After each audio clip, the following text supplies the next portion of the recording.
கண்ணீரின் தீயை நெஞ்சில் அணைத்து காவல் கனவை நிஜமாய் உழைத்து நீதிக்கு நாங்கள் காவலராக நின்றோம் இங்கு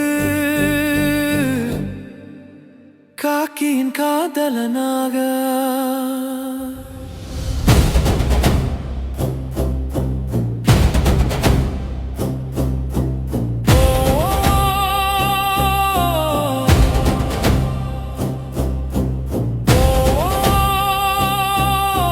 அன்பு மாணவ செல்வங்கள் அனைவருக்கும் வணக்கம்.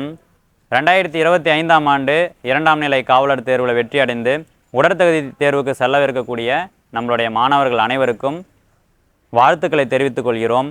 இவ்வளோ நாளாக நீங்கள் கஷ்டப்பட்டு கண் விழித்து படிச்சிருக்கீங்க, படித்து முடித்து இந்த எக்ஸாமில் கிளியர் பண்ணி இவ்வளோ நாள் கஷ்டப்பட்டு கிரவுண்டில் ஒர்க் அவுட் பண்ணியிருக்கிறீங்க.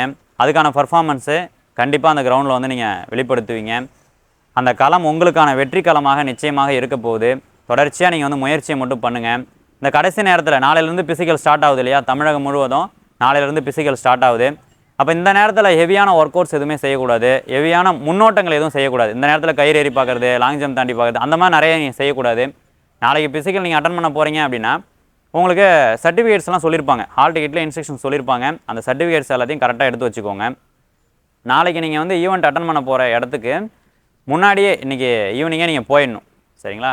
இதெல்லாம் உங்களுக்கு தேவையில்லாத பதட்டத்தை வந்து குறைச்சிடும். பக்கத்தில் இருந்துச்சுன்னா ஒன்றும் பிரச்சனை இல்லை, காலையிலே போயிடலாம். ரொம்ப தூரமாக இருக்குன்னா முன்னாடியே போயிடுங்க.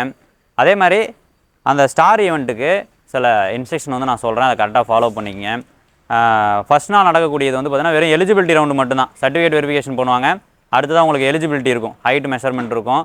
அடுத்ததாக உங்களுக்கு எலிஜிபிலிட்டி ரவுண்ட் இருக்கும். அதை வந்து நீங்கள் ரொம்ப சூப்பராகவே பண்ணி முடிச்சிருவீங்க. அடுத்ததாக நடக்கக்கூடியது ஸ்டார் ஈவெண்ட்ஸு. உங்களுக்கு நீங்கள் எலிஜிபிள் ஆகிட்டீங்க அப்படின்னும்பொழுது உங்களோட ஹால் டிக்கெட்டில் பின்னாடி சீல் வச்சு அனுப்பிச்சிடுவாங்க. எத்தனாம் தேதி நீங்கள் வந்து உங்களுடைய ஸ்டார் ஈவெண்ட்ஸ் அட்டன் பண்ணணும்னு சொல்லி கொடுத்துருவாங்க. அந்த தேதிக்கு நீங்கள் வந்து ஸ்டார் ஈவெண்ட்ஸ் அட்டன் பண்ணுறதுக்கு நீங்கள் அங்கே போயிடலாம்.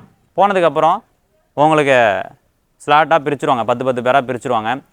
அந்த 10 பேருக்கும் ஜெஸ்ட் நம்பர் கொடுத்துருவாங்க. அந்த ஆர்டர் படி பார்த்தீங்கன்னா பசங்களுக்கு ஃபஸ்ட்டு ரோப்பு, லாங் ஜம்ப்பு, அடுத்ததாக 400 இருக்கும்.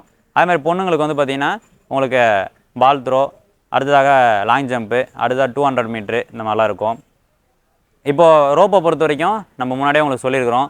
சரி, நீங்கள் இதுக்கு முன்னாடி பர்ஃபார்மன்ஸ் எந்த அளவுக்கு பண்ணியிருக்கிறீங்களோ அதை விட உங்களுக்கு கிரவுண்டில் வந்து பார்த்திங்கன்னா கண்டிப்பாக இம்ப்ரூவ்மெண்ட் இருக்கும். அதை நீங்கள் முழுசாக நம்பணும். இந்த நேரத்தில் உங்களோட உடம்புல வலிமையை கூட்ட முடியாது, உங்களோட மனசில் வலிமையை கூட்டிக்கிட்டு அந்த களம் உங்களுக்கு சாதகமாக அமையும் அப்படின்னு முழு நம்பிக்கையோடு நீங்கள் போங்க. நிச்சயமாக உங்களுக்கு வெற்றி கிடைக்கும். இவ்வளோ நாளாக நீங்கள் கஷ்டப்பட்டுருக்கீங்க, நீங்கள் கஷ்டப்படுறதுக்கான பலன் அப்படின்றது நிச்சயமாக கிடைக்கும். நிறைய மாணவர்கள் வந்து பார்டர் மார்க்கில் இருக்கீங்க, எனக்கு ஓவராலில் கிடைக்குமான்னு தெரில சார் அப்படின்னு சொல்லி கேட்குறீங்க.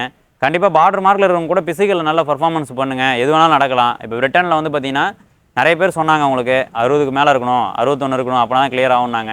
ஆனால் நம்ம சொல்லியிருந்தோம் உங்களுக்கு 57, 58 இருந்தால் போதும் கிளியர் ஆகிடும்னு சொல்லி. அப்போ அதிலிருந்து கிரேஸ் மார்க்கு, சில கொஸ்டினுக்கு கீ சேஞ்ச் பண்ணாங்க, எல்லாமே வந்து நல்ல ஒரு ரோல் பண்ணிச்சு. அதே போல் தான் கடைசி நேரத்தில் எது வேணாலும் நடக்கலாம். அதே மாதிரி நீங்கள் பார்டர் மார்க்கில் இருந்தாலுமே 24 மார்க் நீங்கள் ஸ்கோர் பண்ணும்போது உங்களுக்கு ஸ்பெஷல் மார்க் ஏதாவது 1 or 2 மார்க் இருக்கலாம். இதெல்லாம் வந்து கண்டிப்பாக உங்களுக்கு இந்த பிசிக்கல் எக்ஸாமினேஷனில் ரோல் பண்ணும், கண்டிப்பாக உங்களுக்கு வேலையை வாங்கி கொடுக்கும். நீங்கள் பிசிக்கலில் மட்டும் ஃபுல் ஸ்டார் பண்ணுறதில் ஃபோக்கஸ்டாக இருங்க. கண்டிப்பாக இது வந்து மிகப்பெரிய ஒரு மாற்றத்தை வந்து கொடுக்கும். நடக்குதோ இல்லையோ, நீங்கள் வந்து பிசிக்கலுக்கு செலக்ட் ஆகிருக்கீங்க, அங்கே வந்து நீங்கள் முழு பர்ஃபார்மன்ஸை கொடுங்க, கண்டிப்பாக நீங்கள் வந்து வெற்றி அடைஞ்சிடலாம்.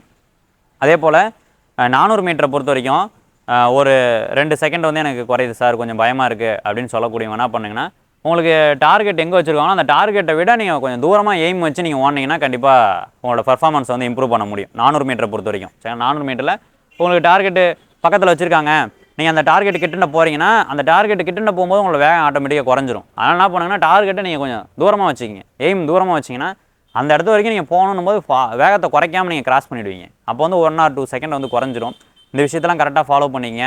நிச்சயமாக நீங்கள் வெற்றி அடைஞ்சு காக்கி உடை அணிவதற்கு தகுதியான ஆள், தகுதியான ஆள். அதனால தான் இவ்வளோ தூரம் நீங்கள் போராடிட்டு இருக்கீங்க. உங்கள் போராட்டத்துக்கு நிச்சயமாக வெற்றி கிடைக்க போகுது, எல்லாமே நடக்க போகுது. ரொம்ப பக்கத்தில் வந்துட்டீங்க, சரிங்களா? கண்டிப்பாக நீங்கள் ஜெயிக்க போகிறீங்க. இதை நீங்கள் முழுசாக நம்புங்க, மனசை சந்தோஷமாக வச்சுக்கோங்க, நல்லா தூங்குங்க, அதிகமாக ஃபோன் யூஸ் பண்ணாதீங்க. ஸ்டார் ஈவெண்ட்டு ரொம்ப ரொம்ப முக்கியம், சரிங்களா? ஸ்டார் ஈவெண்ட்டு தான் ரொம்ப ரொம்ப முக்கியம். நீங்கள் போகும்போது சாப்பாடெலாம் கரெக்டாக எடுத்துகிட்டு போயிடணும். சாப்பாடுனா நம்ம சாப்பாடு வந்து கட்டி எடுத்துகிட்டு போகிறது கிடையாது, அந்த லைட் ஃபுட்டாக எடுத்துகிட்டு போகணும். சப்பாத்தி, சரிங்களா, ஏதாவது ஃப்ரூட்ஸு அந்த மாதிரி நீங்கள் எடுத்துகிட்டு போகணும், சரிங்களா? பாதாம், பேரிச்சம்பழம் அந்த மாதிரி எடுத்துகிட்டு போயிடுங்க. அது மாதிரி எனர்ஜி ட்ரிங்க் எடுத்துகிட்டு போங்க. சரிங்களா? அது மாதிரி தண்ணி வந்து பார்த்தீங்கன்னா நீங்கள் எலுமிச்சம்பழம் உப்பு சர்க்கரை போட்டு குளிக்க அது மாதிரி எடுத்துகிட்டு போகலாம். சரி, இந்த மாதிரி விஷயத்தெல்லாம் கரெக்டாக ஃபாலோ பண்ணிங்க. கண்டிப்பாக வந்து வெற்றி அடைஞ்சிடலாம். நீங்கள் கண்டிப்பாக பிசிக்கலில் வந்து நல்ல பர்ஃபார்மன்ஸ் பண்ணிவிடுவீங்க. அதை நீங்கள் வந்து முழுசாக நம்புங்க. உங்கள் அனைவருக்கும் வெற்றி அடைந்து வருங்கால காவலர்களாக ஆவதற்கு வாழ்த்துக்களை தெரிவித்துக் கொள்கிறோம். சந்தோஷமாக பண்ணிவிட்டு வாங்க பிசிக்கலை. சரிங்களா? எப்படி வந்து உங்களுக்கு எழுத்து தேர்வில் வந்து நாங்கள் வந்து இரவு பகல் பார்க்காம உங்களுக்காக உழைச்சோமோ அதே போல் வந்து உங்களுக்கு கைடன்ஸ் வந்து கொடுத்துட்ருக்குறோம். நம்மள்ட்ட நிறைய பேர் ஃபோன் பண்ணி கேட்டுட்ருக்கிறீங்க, சார் இந்த மாதிரி இன்ஜுரி ஆச்சு, இந்த மாதிரி விஷயங்கள் ஆச்சுன்னு சொன்னீங்க. எல்லாருக்கும் நம்ம வந்து கைடன்ஸ் பண்ணோம். சரிங்களா? இந்த நேரத்தில் வந்து லாஸ்ட் நேரத்தில் எதுவும் பண்ணி இன்ஜுரி ஆகாம மட்டும் பார்த்துக்குங்க. சரிங்களா? இன்ஜுரி ஆகாம மட்டும் பார்த்துக்குங்க.